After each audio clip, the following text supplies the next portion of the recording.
अब दीपाली के पास चलते हैं। हीरो मोटो और संवर्धना मदरसन के नतीजों से क्या उम्मीद है? दीपाली, गुड आफ्टरनून, बताएं। Thank you Shreya. और शुरुआत करेंगे हीरो मोटो कॉर्प के साथ। नंबर्स अच्छे एक्सपेक्टेड हैं, ऑल्दो मार्जिन्स पर प्रेशर इस क्वार्टर में देखने को मिलेगा। रेवेन्यूज में एक स्ट्रॉन्ग ग्रोथ देखने को मिलेगी और उसके पीछे कारण यह है कि Q1 में जो इनके ओवरऑल वॉल्यूम्स है वहां पर 23% की ग्रोथ रही है। पिछले साल जो वॉल्यूम का बेस था Q1 में वो भी लोअर साइड पर था, तो उसका भी एक एडवांटेज है और इसीलिए 29-30% के आसपास के रेवेन्यू ग्रोथ एक्सपेक्टेड है। मुनाफे में 12% की ग्रोथ देखने को मिल सकती है, 1261 करोड़ आ सकता है आंकड़ा, और एबिटा भी 1381 करोड़ से बढ़कर सालाना आधार पर 1588 करोड़ रहने की एक्सपेक्टेशंस हैं। यानी 15% की ग्रोथ एबिटा फ्रंट पे भी रहेगी। मार्जिन्स ऑल्दो 14.4% से घटकर 13% पर आ सकते हैं।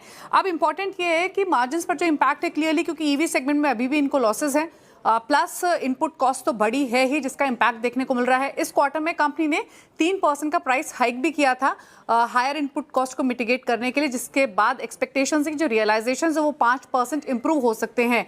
बट क्योंकि एल्यूमिनियम के प्राइसेस Q1 में 13% ऊपर रहे हैं, स्टील कॉस्ट भी हायर साइड पर रही है, तो इसलिए पूरा एब्जॉर्प्शन प्राइस हाइक से नहीं आ पाया है। इसीलिए इंपॉर्टेंट रहेगी मैनेजमेंट की कमेंट्री 2-3 एस्पेक्ट से। पहला तो ये कि क्या कंपनी आगे फर्दर प्राइस हाइक करेगी या फिर राइजिंग इनपुट कॉस्ट को मिटिगेट करने के लिए क्या प्लान रहेगा। विडा के वॉल्यूम्स और आगे की ग्रोथ पर कमेंट इंपॉर्टेंट होंगे, क्योंकि इस क्वार्टर में जो विडा के वॉल्यूम्स है वो सीक्वेंशियल बेसिस पे 60 बेसिस पॉइंट इंप्रूव होते हुए दिखाई दिए हैं। ईवी सेगमेंट में लॉसेस भी है, तो इसीलिए वो ट्रैजेक्टरी क्या रहेगी ग्रोथ की वो इंपॉर्टेंट होगी। और प्लस फेस्टिव सीजन की शुरुआत होगी, तो किस तरीके की डिमांड आउटलुक नजर आ रहा है, ये कुछ फैक्टर्स इंपॉर्टेंट रहेंगे मैनेजमेंट की कमेंट्री में।